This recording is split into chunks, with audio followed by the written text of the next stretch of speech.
The longest ever government shutdown in U.S. history could be nearing its end after a test vote by the Senate yielded some positive results. So this agreement tonight is a win for the American people.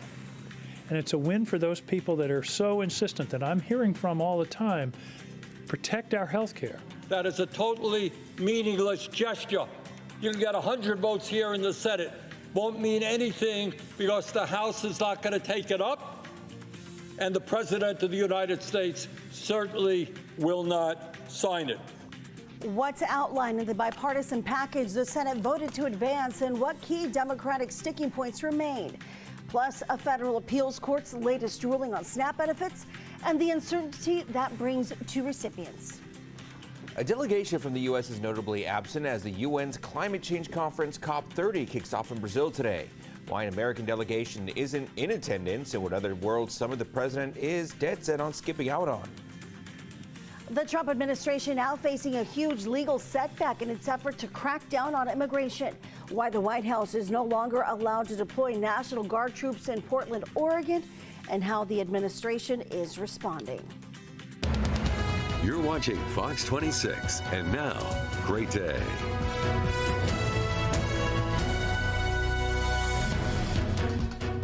Well, good Monday morning to you. We begin this hour with a live look at central Fresno. Today's high in Fresno will be 80 degrees, although it looks like we're under a little bit of fog that just hasn't quite dropped yet. I've seen Justin's nodding his head.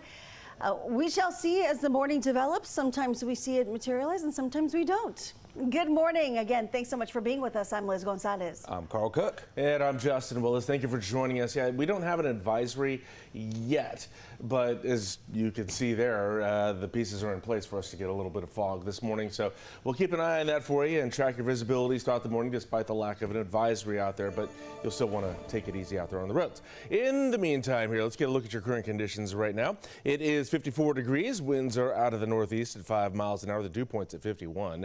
And the rest of your day looks like this. At 10 a.m. it's going to be 65. At noon, 73. It's going to be partly cloudy out there for us today, and the winds will be calm for the most part there. At 5 o'clock there, we'll be at 73 degrees. Should be a pretty nice day out there, a little warmer than usual. However, big changes on the way. We've got a lot of rain getting ready to make its way into the San Joaquin Valley. We'll let you know how much we're going to get and where it's going to hit the hardest. A live look now at Washington, D.C. New this morning, a federal appeals court is ordering the Trump administration to fully pay out SNAP benefits for the month of November, a ruling which the administration is expected to appeal. Now, this comes as the administration is demanding states undo or reverse payments that were made on Friday. The memorandum from the U.S. Department of Agriculture followed the Supreme Court's decision to temporarily pause a previous federal judge's order to disperse benefits. While some states issued full SNAP benefits for the month, others provided partial payments. Now, the back and forth court rulings continuously leave millions of Americans in limbo as they scramble to put food on the table during these times. Congress is now debating adding funding to a proposal that would reopen the government. Speaking of which, 42 days into the government shutdown, and the end may finally be near. Today, the Senate set to continue working on legislation to reopen the government.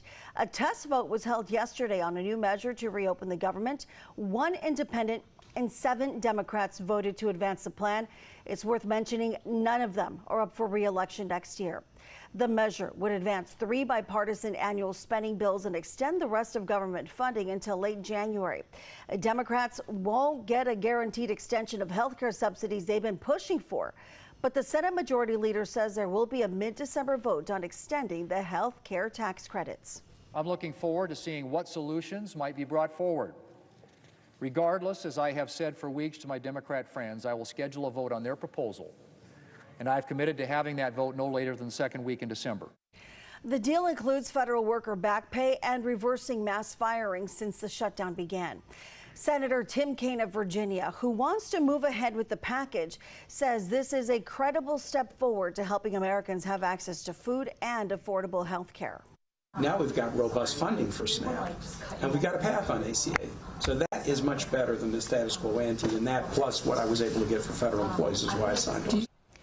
Democrats had voted 14 times not to reopen the government in order to get a tax credit extension. They say that extension would stop Affordable Care Act costs from skyrocketing. House Speaker Mike Johnson has said that he will not commit to bringing up the issue of health care subsidies in his chamber. The House is expected to come back into session this week. Meanwhile, President Trump calling on Senate Republicans to support sending hundreds of billions of dollars directly to Americans so they can buy their own health care. In a Truth Social post, the president proposed a new plan to redirect health insurance payments away from what he called, quote, money-sucking insurance companies and end the Affordable Care Act. He also once again urged Senate Republicans to end the filibuster move. Now, U.S. airlines continue to cancel flights as a federal order cutting back operations at the busiest airports in the nation is still in effect. According to FlightAware.com, over 1,500 flights have been canceled within, into, or out of the U.S., and that is just today. Yesterday, that number reached over 2,900. More than 1,000 flights have been delayed. Transportation Secretary Sean Duffy says the situation is only expected to get worse. I look to, the 2 weeks before Thanksgiving, you're going to see air travel be reduced to a trickle. We have a number of people who want to get home for the holidays. They want to see their family. They want to celebrate this great American holiday. Listen, many of them are not going to be able to get on an airplane.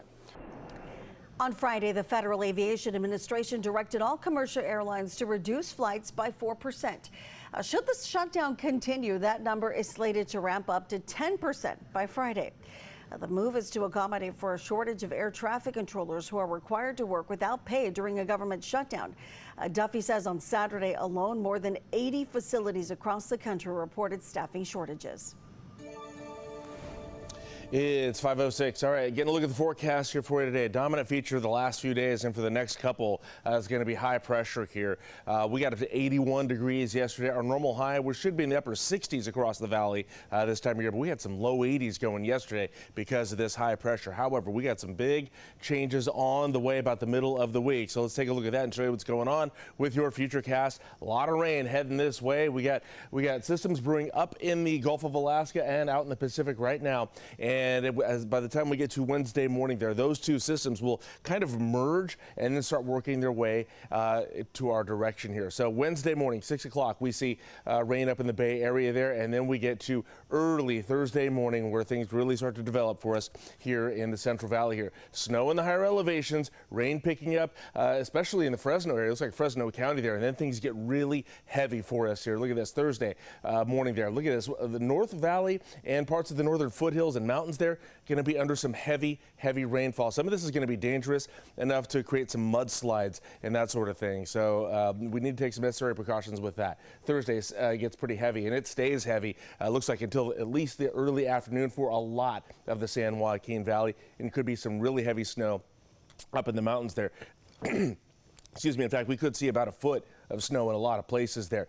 This is going to hang on until, excuse me, Thursday evening, but starting to back off late Thursday night. There was some lingering precip in the foothills there Friday morning there. Snow dropping down into the southern parts of the Sierra Nevada mountains at that time and hanging on down into the Grapevine there. So there could be some snow on the Grapevine. We'll have to keep an eye on that for you as the week goes on here. But we'll be clear after that, but heavy rain. Thursday is the day we're looking at for some heavy rain. So keep those umbrellas handy. You're going to need them. Also the rain jacket. So here's how much we're expecting. And look at these totals here. It's a lot. Tioga Pass could see up to 10 inches, by the way. Some other places could see up to a foot of snow as well. I think China Peak is only looking maybe a couple of inches of snow, but everybody else, look at the mountains here. Over an inch expected in Mariposa. Just under 3 inches of rain expected in Oakhurst, Shaver Lake, and Sequoia National Park. On the valley floor, just over an inch expected in Merced and Madera. About an inch expected in Fresno and Visalia. And everybody else, look at that, over a half inch out in Los Banos, Avenal there. I mean, we're all looking at a lot of rain in just over the course of a 24-hour period this Thursday. So please be ready for it. All right, until we get there.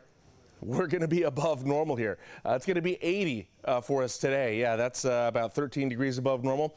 78 tomorrow, 77 Wednesday. We'll be in the 50s overnight. Winds will be calm. There could be rain late in some places, though, Wednesday night there. And then temperatures will drop into the low 60s once we get to the weekend here. So be ready for that rain. It's coming. Up next, we're going to get a look at your highs and lows across the rest of the San Joaquin Valley. Time is 5:09. The U.S. is skipping out on a key climate conference that begins in Brazil this morning. Why the Trump administration opted not to send a delegation, and what California Governor Gavin Newsom is hoping to achieve by actually attending this one.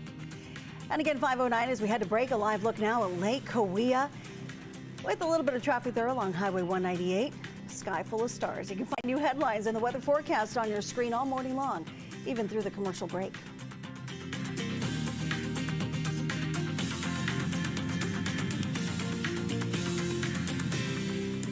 Hi, I'm Monty Torres with Fox 26 News on YouTube. Thank you for checking out our YouTube channel, where we have loads of great content for you to choose from.